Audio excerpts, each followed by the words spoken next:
नमस्कार दोस्तों। डेट है आज की 27 जून 2023 और स्वागत है आपका एटोवेल डिस्कशन में। आज हिंदू से एक आर्टिकल लेंगे, बाकी अलग अलग न्यूज़पेपर से 2 और आर्टिकल्स हम लेंगे। टोटल 3 इश्यूज डिस्कस करेंगे सीधा सीधा डिटेल से, बाकी न्यूज़पेपर के कुछ दूसरे आर्टिकल्स एथिक्स के पर्सपेक्टिव से और एग्जाम्पल्स। तो इस प्रकार से हमारी डिस्कशन होगी। सबसे पहला जो आर्टिकल आज हम डिस्कस करेंगे वो डिस्कस करेंगे आर्टेमिस अकॉर्ड से संबंधित। दूसरा आर्टिकल जो हम डिस्कस करेंगे वो Taiwan strait Times of India. तीसरा digital bill India article discuss करेंगे। डिजिटल बिल जल्द ही हमारे देश में आने वाला है। डिस्कशन स्टार्ट करने से पहले आप एथिकल टर्म देख लीजिए जो आज हमें डिस्कस करनी है, अल्ट्रुइस्टिक चीटिंग। देखो कई बार ना लोग चीटिंग करते हैं लेकिन अपने आप को समझा लेते हैं कि हम दूसरों की वेलफेयर के लिए चीटिंग कर रहे हैं। मतलब अल्ट्रुइज्म का सहारा लिया जाता है अपनी चीटिंग को जस्टिफाई करने के लिए। जैसे देखो मान लीजिए मैं एग्जाम में ना चीटिंग करता हूं, नकल करता हूं, लेकिन नकल करके फिर मैं अपने फ्रेंड की भी हेल्प कर देता हूं एग्जामिनेशन हॉल में। तो मैं अपने आप को कैसे समझा रहा हूं कि ना यार मेरा मकसद तो ना फ्रेंड की हेल्प करना था, अगर मैं उसकी हेल्प ना करता तो वो फेल हो जाता। तो मैंने अल्ट्रुइज्म के लिए चीटिंग की है, मैंने उसकी फायदे के लिए चीटिंग की है। तो ये है अल्ट्रुइस्टिक चीटिंग। मतलब आप चीटिंग कर रहे हो लेकिन जस्टिफाई करते हो उसको अल्ट्रुइज्म के नाम पे कि मैंने तो दूसरे पर्सन की हेल्प करने के लिए चीटिंग की है। देखो अल्ट्रुइस्टिक चीटिंग ना दोनों तरह की होती है। मतलब अल्ट्रुइस्टिक चीटिंग में जो बंदा चीटिंग कर रहा है उसको फायदा हो भी सकता है और कई बार हो सकता है ना भी हो उसको फायदा। समझ गए? दोनों तरह के केसेस जो है वो अल्ट्रुइस्टिक चीटिंग में आते हैं। मान लीजिए मैंने गलत काम किया है और मैं जस्टिफाई कर रहा हूं कि मेरा मकसद किसी दूसरे की हेल्प करना था। उस चीज में ना हो सकता है कि मेरा भी फायदा हो और हो सकता है कि मेरा ना भी फायदा हो। आप एग्जाम्पल दीजिए अपनी डेली लाइफ में अल्ट्रुइस्टिक चीटिंग का, आप क्या एग्जाम्पल दोगे? अब चलिए डिस्कशन स्टार्ट करते हैं। आज के डिस्कशन का first important article Artemis accord से संबंधित है। आप जीएस पेपर 3 में साइंस एंड टेक से इस आर्टिकल को रिलेट कर सकते हो। कंटेक्स्ट क्या है? कंटेक्स्ट देखो ये है कि इंडिया ने ना आर्टेमिस अकॉर्ड को एक्सेप्ट कर लिया है क्या ये आर्टेमिस अकॉर्ड? पहले मैं आपको मिशन के बारे में बताता हूं। आर्टेमिस मिशन क्या है? देखो यूएस का ये एम्बिशियस प्रोजेक्ट है आर्टेमिस। इस मिशन के अंतर्गत यूएस से मून पर फिर से इंसान को ले जाना चाहता है और इस बार परमानेंट, मतलब परमानेंट कोई फैसिलिटी इस्टेब्लिश करना चाहता है यूएस मून पर। और क्या क्या है इस आर्टेमिस मिशन के अंतर्गत? परमानेंट फैसिलिटी इस्टेब्लिश होगी मून पर, इसके साथ साथ सैटेलाइट्स का एक नेटवर्क होगा, कॉन्स्टेलेशन होगा जो कि ना सैटेलाइट्स को गाइड करेगा। मतलब कि कल को और भी सैटेलाइट्स को मून पर ले जाना है, वापस लाना है, तो स्पेस में मून के आसपास सैटेलाइट्स का एक ग्रुप दूसरे सैटेलाइट्स को गाइड करेगा, नेविगेशन प्रोवाइड करेगा ताकि दूसरे सैटेलाइट्स मून पर आ सकें, यहां से वापस अर्थ पर जा सकें। और सबसे लास्ट में इस मिशन का पार्ट ये भी है कि एक परमानेंट स्पेस स्टेशन मून के चारों ओर चक्कर लगाएगा। तो 3 चीजें मैंने आपको बताई। पहली चीज आर्टेमिस मिशन का पार्ट ये है फिर से इंसान को मून पर ले जाना, लेकिन इस बार परमानेंट, मतलब परमानेंट ह्यूमन प्रेजेंस इस्टेब्लिश करना मून पर यानी चंद्रमा पर। कोई परमानेंट बेस वगैरह इस्टेब्लिश किया जाएगा मून पर। दूसरे नंबर पे एक स्पेस स्टेशन होगा जो मून के चारों ओर चक्कर लगाएगा। और सबसे लास्ट में सैटेलाइट्स का एक ग्रुप होगा मून के आसपास जो देखो उन सैटेलाइट्स को गाइड करेगा जो अर्थ से मून पर आएंगे और वापस से मून से अर्थ पर जाएंगे। और यूएस अकेला काम नहीं कर रहा है। यूएस की स्पेस एजेंसी है नासा, वो अकेले काम नहीं कर रही है इस मिशन पर, और बहुत सारे देश एक साथ काम कर रहे हैं। मतलब 27 देश टोटल अभी देखो ऐसे हैं जिन्होंने आर्टेमिस अकॉर्ड को साइन किया है जो यूएस के साथ हैं इस मिशन में। तो आर्टेमिस अकॉर्ड ना एक प्रकार से नॉन बाइंडिंग एग्रीमेंट है मेंबर कंट्रीज के बीच। मतलब जैसे अभी 27 देशों ने ये साइन किया है ना, तो 27 देशों ने वादा किया है कि हम आर्टेमिस अकॉर्ड के अंदर जो गाइडलाइंस है उनका पालन करेंगे। बाइंडिंग एग्रीमेंट तो ये होता है कि जिन देशों ने बाइंडिंग एग्रीमेंट को साइन किया है उनको वो फॉलो करना ही होता है, नहीं करेंगे तो फिर पनिशमेंट होगी। लेकिन नॉन बाइंडिंग एग्रीमेंट में ऐसा कुछ नहीं होता है। नॉन बाइंडिंग एग्रीमेंट में गाइडलाइंस दी जाती हैं जिनको मेंबर कंट्रीज को मानना होता है, एक प्रकार से एडवाइस की तरह होती हैं ये गाइडलाइंस। अब देखो राइटर थोड़ा सा ना बैकग्राउंड देते हैं। राइटर कहते हैं आउटर स्पेस में ना विभिन्न देशों की स्पेस एक्टिविटीज को गाइड करने के लिए ना 5 ट्रीटीज आई थी। 1960-70s का समय था, उस समय 5 ट्रीटीज आई थी, जिसमें से सबसे मेन है outer space treaty. Outer space treaty में ये सारी बातें बोली गई, जैसे आउटर स्पेस को मिलिटराइज नहीं किया जाएगा विभिन्न देशों के द्वारा, यहां पे जाके कम से कम मिलिट्रीज जंग नहीं लड़ेंगी, ये सारी बातें बोली गई थी। उन 5 ट्रीटीज में से ना सबसे लास्ट था मून एग्रीमेंट। कैसे विभिन्न देश चंद्रमा का इस्तेमाल करेंगे, कैसे विभिन्न देश आकाश में जो दूसरी बॉडीज हैं जैसे एस्ट्रॉयड वगैरह हैं उनके ऊपर जो रिसोर्स मौजूद हैं उनका कैसे यूज करेंगे विभिन्न देश चंद्रमा पे जाके या फिर दूसरी स्पेस की बॉडीज पे जाके कोई अपना मिलिट्री बेस इस्टेब्लिश नहीं करेंगे। ये सारी बातें बोली गई थी मून एग्रीमेंट में, जो सबसे लास्ट आउटर स्पेस ट्रीटी थी 5 में से। और उस समय देखो 1979 में ये आई थी। उस समय यूएस ने बढ़ चढ़ के विभिन्न देशों को बोला था कि आप इस एग्रीमेंट को साइन कीजिए, बहुत ज़्यादा जरूरी है, क्योंकि यूएस ने ये बोला था देखो चंद्रमा है, आकाश में दूसरी बॉडीज हैं जैसे कोई एस्ट्रॉयड है, इन पर ना किसी एक देश का हक नहीं है, ये ग्लोबल कॉमन है, ये वो जगह हैं जिन पर सभी देशों का हक है, ये सभी देशों के राज्य हैं, प्रोविंस हैं। तो इनका जो इस्तेमाल है ना वो मानव सभ्यता की भलाई के लिए होना चाहिए। जैसे देखो किसी मोहल्ले में कोई पार्क होता है, बगीचा है, गार्डन है, उस पर किसी एक घर का हक नहीं होता, उस बगीचे का इस्तेमाल होता है पूरे मोहल्ले के लोगों की भलाई के लिए। तो उसी प्रकार से ये चंद्रमा और दूसरी आकाश की बॉडीज हैं, स्पेस की बॉडीज हैं, जिन पर किसी एक देश का हक नहीं है, मानव सभ्यता को आगे ले जाने के लिए इनका इस्तेमाल होना चाहिए। तो ये सारी बातें कौन से एग्रीमेंट में बोली गई थी? 1979 के मून एग्रीमेंट में।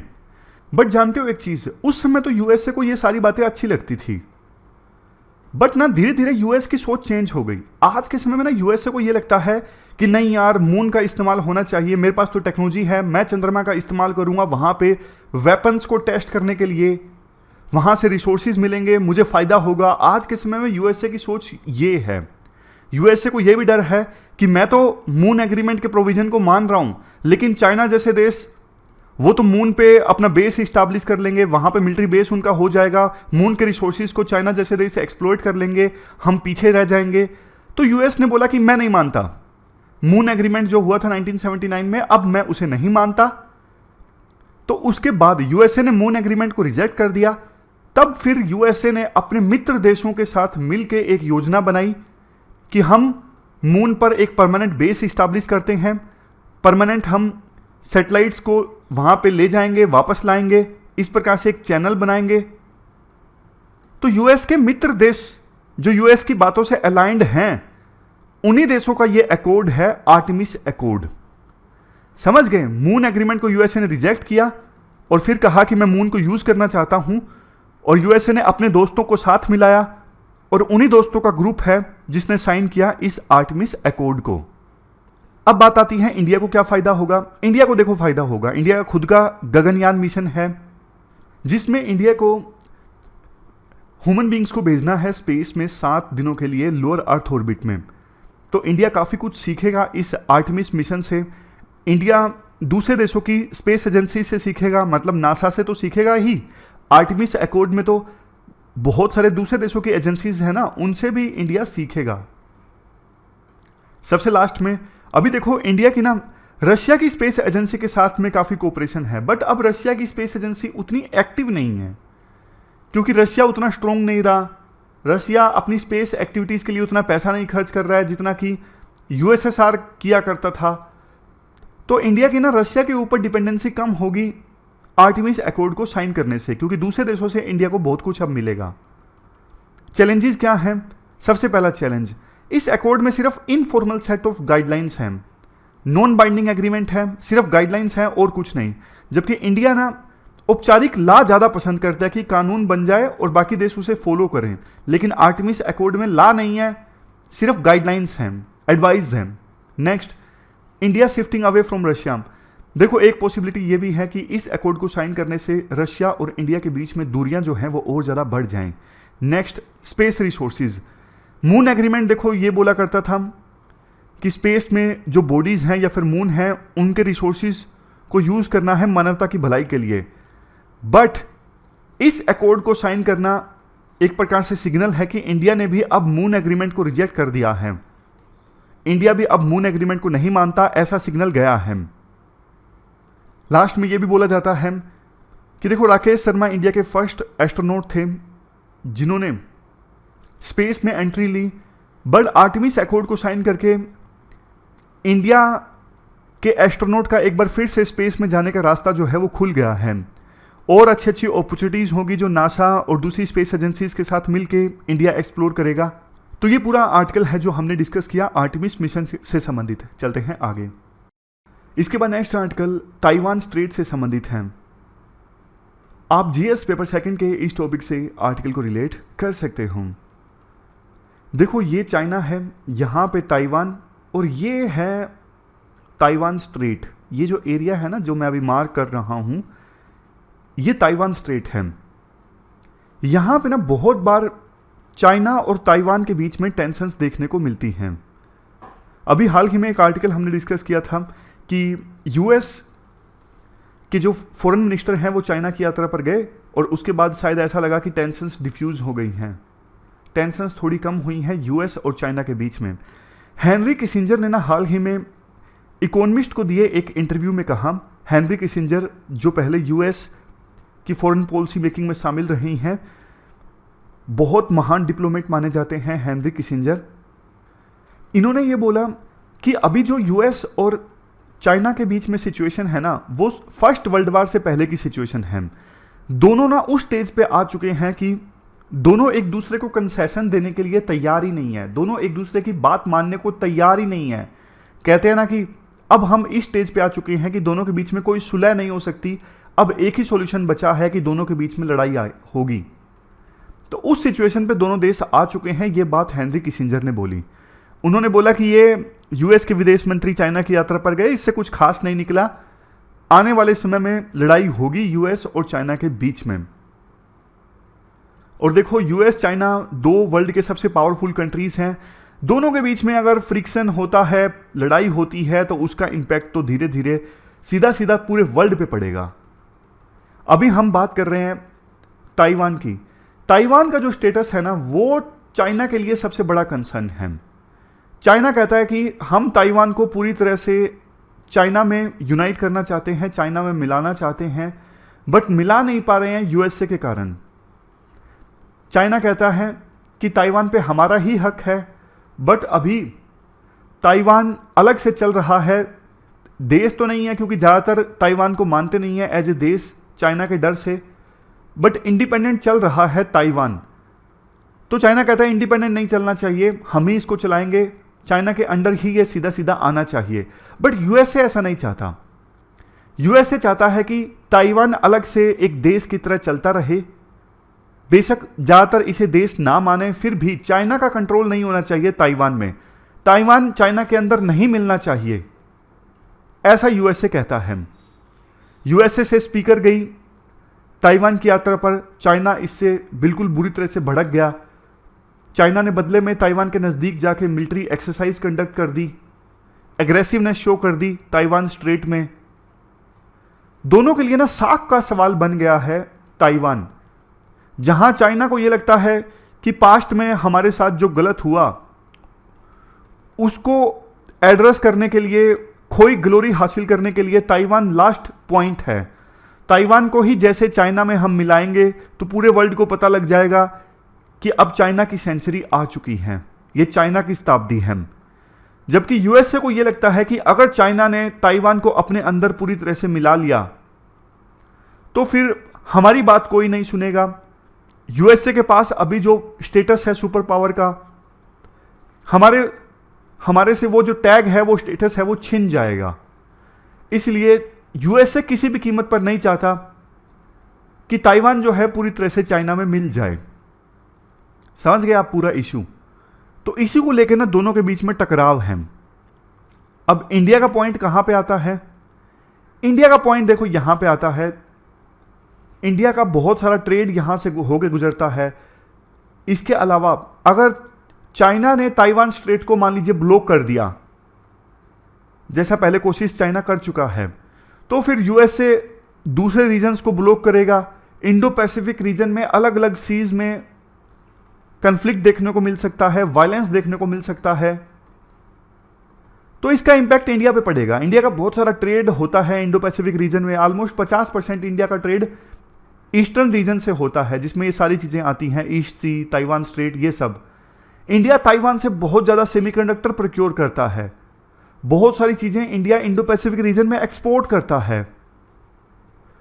तो ये डायरेक्टली इंडिया पर इंपैक्ट पड़ेगा अगर किसी भी प्रकार से कंफ्लिक्ट पैदा होता है चाइना और ताइवान के बीच में, ताइवान स्ट्रेट में। किसी भी प्रकार से चाइना इस रीजन में अपनी फर्दर एग्रेसिवनेस को शो करता है तो इंडिया पर भी नेगेटिव इंपैक्ट पड़ेगा ही पड़ेगा। तो क्या किया जाए? देखो, हाँ, एक पॉइंट और भी है यहां पे। देखो, बहुत सारी ना सबमरीन्स केबल्स भी होके गुजरती हैं, यानी सी के नीचे से ना केबल्स होके गुजरती हैं। अगर कन्फ्लिक्ट पैदा होगा इस रीजन में तो वो केबल्स को काट दिया जाएगा किसी देश की नेवी के द्वारा, तो इंडिया से डेटा का आदान प्रदान मुश्किल हो जाएगा, इंटरनेट पर भी इंपैक्ट पड़ सकता है, बहुत सारी प्रॉब्लम्स का सामना इंडिया को करना पड़ सकता है। तो सीधा सीधा इंडिया के स्टेक्स तो इन्वॉल्व हैं। अब क्वेश्चन उठता है इंडिया को करना क्या चाहिए? देखो, सबसे पहली चीज, जो लाइक माइंडेड कंट्रीज है ना, जैसे देखो ऑस्ट्रेलिया है, जापान है, खास करके ग्लोबल साउथ के देश हैं। ग्लोबल साउथ में डेवलपिंग कंट्रीज आते हैं, जैसे साउथ अफ्रीका है, इजिप्ट है, जिसकी यात्रा पर प्रधानमंत्री मोदी हाल ही में गए थे। इन देशों के साथ ना मिलकर इंडिया काम करें। इन देशों के साथ जब डिस्कशंस होना तो एजेंडा पे ताइवान स्ट्रेट भी होना चाहिए कि इस पे यहां पर हमें स्टेबिलिटी मेंटेन करके रखनी है, चाइना को रोकना है कि यहां पे आप भैया गलत काम मत करो। तो ये इशू ना इंडिया डिस्कस करे विभिन्न ग्रुप्स के साथ, विभिन्न देशों के साथ जिनकी सोच इंडिया से मिलती है, जैसे आसियान के कंट्रीज हैं, यूरोपियन यूनियन है, जापान है, रिपब्लिक ऑफ कोरिया है, साउथ पैसिफिक स्टेट्स हैं। इन देशों के साथ डिस्कशन में ताइवान स्ट्रेट को भी इंडिया एजेंडा में शामिल करे, क्योंकि देखो ग्लोबल कन्फ्लिक्ट जब होगा ना, थर्ड वर्ल्ड वॉर जैसी सिचुएशन अगर पैदा होगी, यूएस और चाइना के बीच में अगर लड़ाई होती है, तो सबसे ज्यादा इंपैक्ट किसके पड़ेगा? ग्लोबल साउथ पे पड़ेगा। ग्लोबल साउथ मतलब गरीब देशों पे और डेवलपिंग कंट्रीज पे पड़ेगा। तो डेवलपिंग कंट्रीज का यानी ग्लोबल साउथ के स्टेक्स हैं कि वर्ल्ड में पीस रहे, ताइवान स्ट्रेट में पीस रहे, इसलिए इन देशों को भी मिलकर डिस्कशन करनी चाहिए पीस इस्टेब्लिश करने के लिए इस रीजन में। अभी इंडिया अवेयरनेस ही पैदा कर सकता है डिस्कशंस करके इन देशों के साथ में, इन ग्रुप्स के साथ में, ताकि चाइना पे भी प्रेशर क्रिएट हो कि देखो दूसरे देशों के भी कंसर्न्स हैं, आप ठीक से बिहेव करो इस रीजन में, कुछ भी एक्सट्रीम स्टेप्स लेने से पहले आप सोचो, आप आइसोलेट हो जाओगे वर्ल्ड में। तो इस प्रकार का प्रेशर क्रिएट होगा।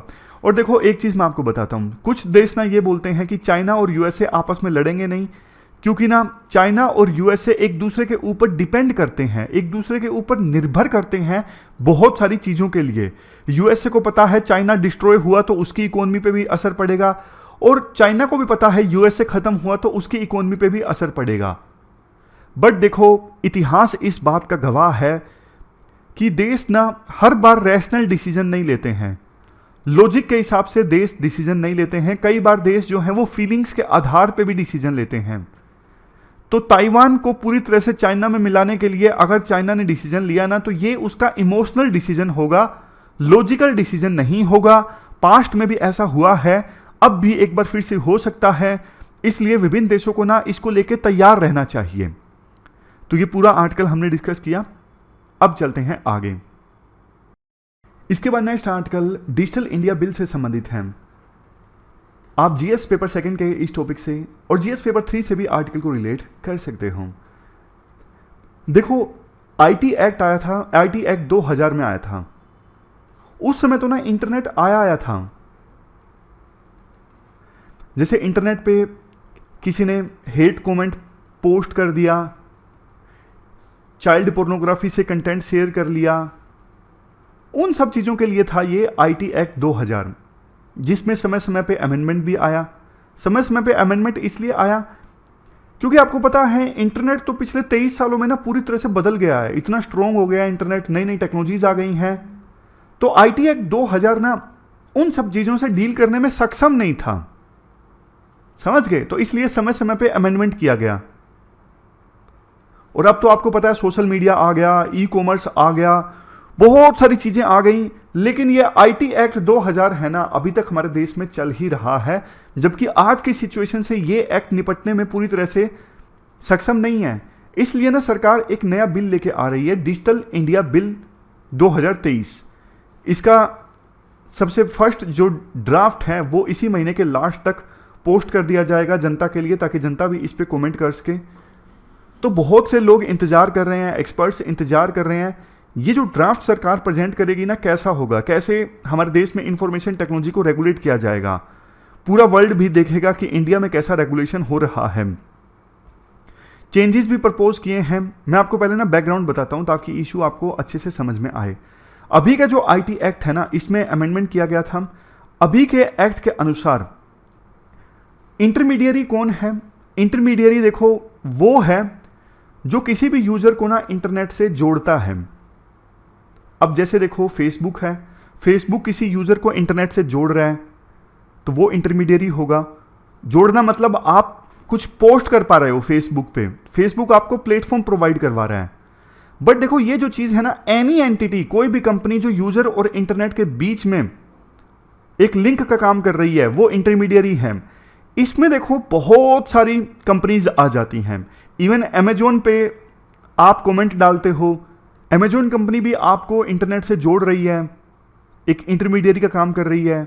नेटफ्लिक्स, मतलब इवन देखो प्रिंट जैसी, द प्रिंट है ना, एक वेबसाइट है जो न्यूज़ आर्टिकल्स पोस्ट करती हैं, उसके नीचे भी लोग कमेंट करते हैं, तो वो भी इंटरमीडियरी हो गया।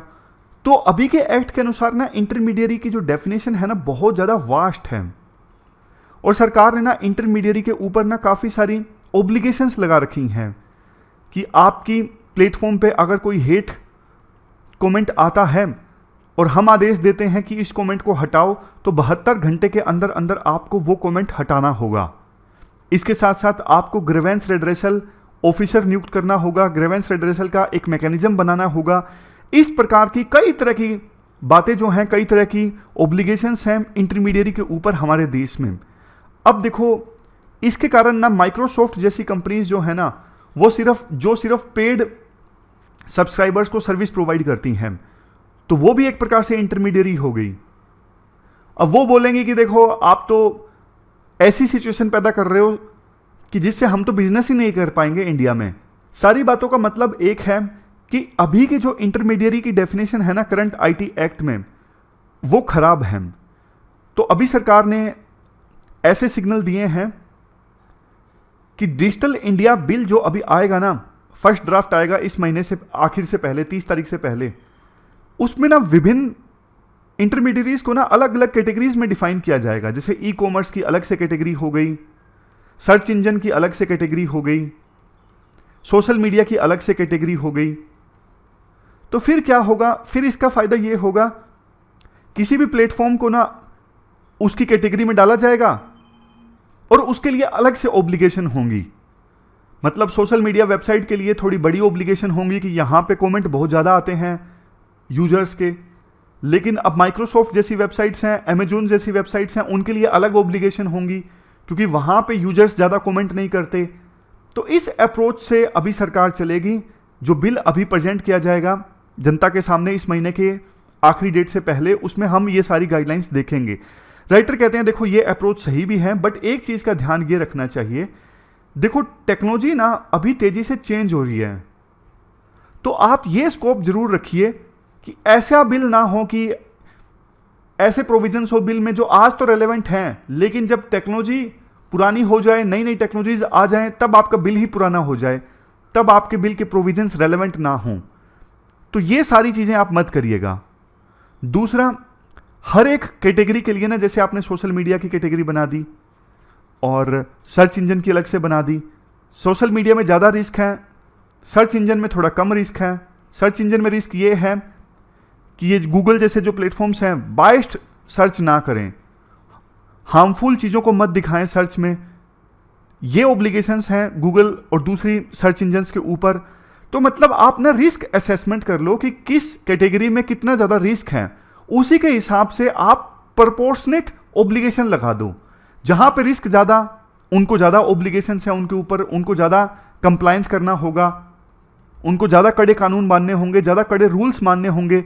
जहां पे रिस्क कम, उनको थोड़ा छूट दे दो कि भैया आपके कैटेगरी से, यानी सर्च इंजन से फॉर एग्जांपल रिस्क नहीं है तो आप काम करो, कोई दिक्कत नहीं है, आपको छूट है, आप अच्छे से काम करो, आपको हम तंग नहीं करेंगे। तो इस प्रकार की चीजें सरकार को करनी चाहिए इस बिल में। अब देखना होगा सरकार जब बिल प्रेजेंट करेगी ना जनता के सामने, बाद में पार्लियामेंट में करेगी, तब हम इसको डिस्कस करेंगे ज्यादा गहराई से कि सरकार ने रिलीज क्या किया है। तो ये पूरा आर्टिकल हमने डिस्कस किया। अब हम न्यूज़पेपर के कुछ आर्टिकल्स को देख लेते हैं एथिक्स के पर्सपेक्टिव से। सबसे पहले देखो एक न्यूज़ है, दिल्ली में ना नई दिल्ली रेलवे स्टेशन के पास एक महिला की डेथ हो गई। 34 वर्ष इनकी उम्र थी, साक्षी आहूजा। करंट लगने से इनकी डेथ हुई इसी स्पॉट पे। अब देखो जो अलग अलग अथॉरिटीज़ हैं ना दिल्ली में, वो एक दूसरे पे आरोप लगा रही हैं, हमारी गलती नहीं है, हमारी गलती नहीं है। तो इस न्यूज़ में क्या एथिकल इश्यूज निकल के आते हैं? ये सारे इश्यूज निकल के आते हैं। सबसे पहले नेग्लिजेंस एंड रिस्पॉन्सिबिलिटी। देखो यहां पे ना वायर्स बिल्कुल एक्सपोज्ड थी, तो कहीं ना कहीं मेंटेनेंस के काम में कोताही बरती गई है कि बिल्कुल एक्सपोज्ड वायर्स जो हैं वो खुले में थी और करंट लगने से डेथ हो गई। Next, public safety. बारिश के सीजन में बारिश की वजह से ये प्रॉब्लम आई, अथॉरिटीज़ का कहना है। तो देखो बारिश का सीजन स्टार्ट होने वाला है, पहले से सारी चीज़ें क्यों नहीं पब्लिक सेफ्टी को ध्यान में रखते हुए एड्रेस की गई। Next, accountability. अभी देखो कोई भी अकाउंटेबिलिटी फिक्स नहीं हो रही है कि किसकी गलती है, कौन पर्सन जिम्मेदार है, कौन सी अथॉरिटी की गलती है, कोई अकाउंटेबिलिटी फिक्स नहीं हो रही है। Next, justice for victim. देखो साक्षी आहूजा की तो डेथ हो गई ना, परिवार ने तो अपने सदस्य को खो दिया ना, तो उनको कंपनसेशन मिलनी चाहिए, उनको सपोर्ट मिलना चाहिए, उनके साथ न्याय होना चाहिए, जो कि अभी तक नहीं हुआ है। सबसे लास्ट में ट्रांसपेरेंसी एंड कम्युनिकेशन। इतनी बड़ी घटना घट गई लेकिन अभी तक सरकार की तरफ से कोई ट्रांसपेरेंसी नहीं है, कोई कम्युनिकेशन नहीं है कि क्यों ये घटना घटी, हम क्या कर रहे हैं। तो सरकार की तरफ से ट्रांसपेरेंसी एंड कम्युनिकेशन का अभाव है। इससे जनता का जो ट्रस्ट है ना सरकार के ऊपर, वो खत्म होता है। तो ये सारे एथिकल इश्यूज इस न्यूज से निकल के आते हैं। यहां पे देखो एक आर्टिकल इंडिया इजिप्ट रिलेशन से संबंधित है। इंडिया इजिप्ट रिलेशंस को हमने पिछले हफ्ते डिस्कस किया था, इसलिए इसे आज की डिस्कशन में नहीं शामिल किया। जो पॉइंट्स बोले जा रहे हैं वो मैं आपको बता देता हूं। दोनों देशों के बीच में अब जो रिलेशनशिप है ना वो स्ट्रेटेजिक पार्टनरशिप में बदली जा चुकी है। आर्टिकल में बोला जाता है कि स्वेज कैनल पे जब क्राइसिस पैदा हुए थे ना, इंग्लैंड, इजराइल, फ्रांस, इन लोगों ने अपनी फोर्सेस भेज दी थी स्वेज कैनल पे, स्वेज नहर में, ताकि इजिप्ट से स्वेज कैनल का जो कंट्रोल है वो छुड़वाया जा सके। जबकि इजिप्ट ने उस समय स्वेज नहर को नेशनलाइज कर दिया था, उसका कंट्रोल अपने हाथ में ले लिया था। तो उस समय इंडिया ने इजिप्ट का समर्थन किया था। आज देखो रशिया यूक्रेन वार पे जो स्टैंड इंडिया का है ना वही इजिप्ट का भी है, दोनों सेम ही सिचुएशन में हैं। इस साल 26 जनवरी पर जो रिपब्लिक डे के मौके पे परेड आयोजित हुई थी ना, उसमें चीफ गेस्ट थे इजिप्ट के राष्ट्रपति। वहां पे प्रधानमंत्री मोदी ने अभी इजिप्ट यात्रा के दौरान अल हकीम मॉस्क में भी विजिट किया।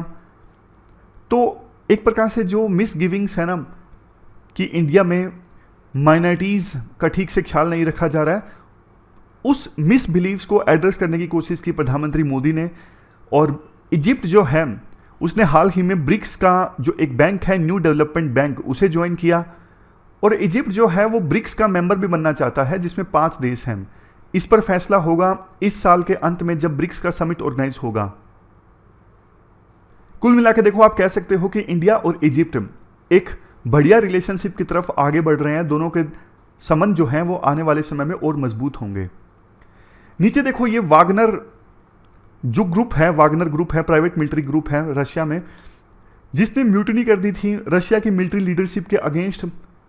मैं आपको ना बड़ा इशू बताता हूं। एनालिसिस इंपॉर्टेंट है। देखो न्यूज़ तो फिर भी ठीक है, न्यूज़ तो कहीं पर भी आपको मिल जाती है, लेकिन इंपॉर्टेंट होता है एनालिसिस, जो कि मेंस में काम आता है। मेंस में न्यूज़ का काम नहीं है, मेंस में एनालिसिस का काम है।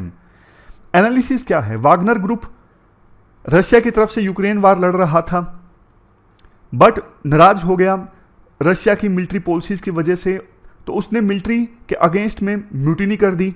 मतलब बोल दिया कि हम मॉस्को में आ रहे हैं आपको हटाने के लिए, जस्टिस के लिए। लेकिन पुतिन नाराज हो गए। पुतिन ने बोला कि हम वागनर ग्रुप के लोगों को सबक सिखाएंगे, लेकिन बीच में डील साइन हो गई। वागनर ग्रुप जो पहले प्रोसीड कर रहा था मॉस्को की तरफ, उसने अपना काफिला रोक दिया और डील हो गई, म्यूटिनी खत्म हो गई। लेकिन एनालिसिस पे आते हैं। वागनर ग्रुप क्या है? प्राइवेट मिलिट्री ग्रुप है। प्राइवेट मिलिट्री ग्रुप जो होता है ना, वो पैसे लेके लड़ता है, हायर करता है लोगों को, शामिल करता है अपनी फौज में और पैसों के लिए लड़ता है। जैसे अफ्रीका का कोई देश है ए देश में ना इंसर्जेंसी पैदा हो गई। ए देश ने ना वागनर ग्रुप से संपर्क किया कि आप यहां हमारे यहां पे आइए, इंसर्जेंसी को खत्म कीजिए, बदले में हम आपको पैसे देंगे, या फिर बदले में आप हमारे देश में गोल्ड माइनिंग कर लीजिएगा, हम आपको एक एरिया दे देंगे जहां पे गोल्ड मिलता है, आप वहां पे गोल्ड माइनिंग कर लीजिएगा। इस प्रकार से ये प्राइवेट मिलिट्री ग्रुप काम करते हैं। लेकिन आरोप कई बार इन पे ये लगते हैं कि ये ना ह्यूमन एट्रोसिटीज बहुत करते हैं, ह्यूमन राइट्स का वायलेशन करते हैं, बहुत ज्यादा बेगुनाह लोगों को मार देते हैं। ऐसे आरोप लगते हैं इन प्राइवेट मिलिट्री ग्रुप्स के ऊपर। वागनर ग्रुप तो देखो रशिया की सरकार को सपोर्ट करता है मेनली, शुरुआत भी रशिया सरकार की सपोर्ट से हुई थी इस ग्रुप की, और बड़े बड़े ग्रुप्स हैं, प्राइवेट मिलिट्री ग्रुप्स हैं वर्ल्ड में। तो वागनर ग्रुप की म्यूटिनी के साथ ही ना, और यूक्रेन वार में इनकी भूमिका के साथ, प्राइवेट मिलिट्री ग्रुप होने चाहिए नहीं होने चाहिए, इसको लेके भी सवाल खड़े हो गए हैं। अब देखो लास्ट में समरी के माध्यम से रिवाइज कर लेते हैं जल्दी से। सबसे पहले आर्टेमिस अकॉर्ड वाला आर्टिकल, नॉन बाइंडिंग एग्रीमेंट है, 27 देशों का एग्रीमेंट है, इंडिया ने ज्वाइन किया, बहुत सारा फायदा होगा। क्यों आया? पहले मून एग्रीमेंट हुआ करता था 1979 में, आउटर स्पेस को रेगुलेट करने के लिए 5 ट्रीटीज थी, उनमें से एक था मून एग्रीमेंट, जिसको यूएसए ने रिजेक्ट कर दिया। मून एग्रीमेंट में यह था कि आउटर स्पेस को कोई यूज नहीं करेगा अपने फायदे के लिए, उसको मिलिटराइज नहीं करेगा, वेपन के तौर पे इस्तेमाल नहीं करेगा। बट अब यूएस की जो सोच है वो चेंज हो गई है। अब यूएस मून को इस्तेमाल करना चाहता है, मून को मिलिटराइज कर रहा है यूएस, इसलिए आर्टेमिस प्रोग्राम यूएस ने लॉन्च किया है। मकसद ये है इस प्रोग्राम का, मून पे परमानेंट प्रेजेंस एस्टैब्लिश करना, वहां से सैटेलाइट आए जाएं, एक चैनल बनाना, स्पेस में काफी सारे सैटेलाइट्स का ग्रुप लॉन्च किया जाएगा नेविगेशन के लिए। तो ये है आर्टेमिस अकॉर्ड। इंडिया के लिए सिग्निफिकेंस है क्योंकि इंडिया का खुद का स्पेस प्रोग्राम है गगनयान, जिसमें इंडिया हमारे एस्ट्रोनॉट्स को स्पेस में भेजना चाहता है। उस प्रोग्राम में फायदा मिलेगा इस अकॉर्ड को साइन करने से। रशिया के ऊपर डिपेंडेंसी कम होगी, दूसरी स्पेस एजेंसी से इंडिया सीखेगा। चैलेंजेस क्या हैं? सिर्फ गाइडलाइंस हैं, नॉन बाइंडिंग एग्रीमेंट है। इंडिया हमेशा एक कानून प्रेफर करता है, फॉर्मल गाइडलाइंस प्रेफर करता है, और रशिया के साथ रिलेशन खराब हो सकते हैं। इंडिया को अपना बजट इंक्रीज करना होगा, यह भी एक चैलेंज है। तो ये हमने रिवाइज किया। अब दूसरा जो आर्टिकल था ताइवान वाला, उसकी भी समरी देख लीजिए। Conflict in Taiwan straight, possibility है कन्फ्लिक्ट हो सकता है, इंपैक्ट पूरे वर्ल्ड पर पड़ेगा, इंडिया के लिए भी पड़ेगा। इंडिया पर इंपैक्ट जो पड़ेगा अलग अलग डायरेक्शंस में पड़ेगा। इंडिया का ट्रेड होता है, यहाँ से सप्लाई चेन से इंडिया के लिए डिसरप्ट हो जाएंगी। सेमीकंडक्टर्स और डेटा फ्लो इंडिया से प्रभावित होगा, क्योंकि सेमीकंडक्टर्स हम ताइवान से इंपोर्ट करते हैं। डेटा फ्लो मतलब इंडो पैसिफिक रीजन में अगर घमासान मचेगा, वायलेंस होगा, तो नीचे से जो केबल्स जाती हैं उनको काट दिया जाएगा, डेटा फ्लो प्रभावित होगा, इंटरनेट पे असर पड़ेगा। वे फॉरवर्ड क्या होना चाहिए? कॉम्प्रिहेंसिव एनालिसिस करें इंडिया सिचुएशन का, इंटरनेशनल कोलैबोरेशन करें लाइक माइंडेड कंट्रीज के साथ में।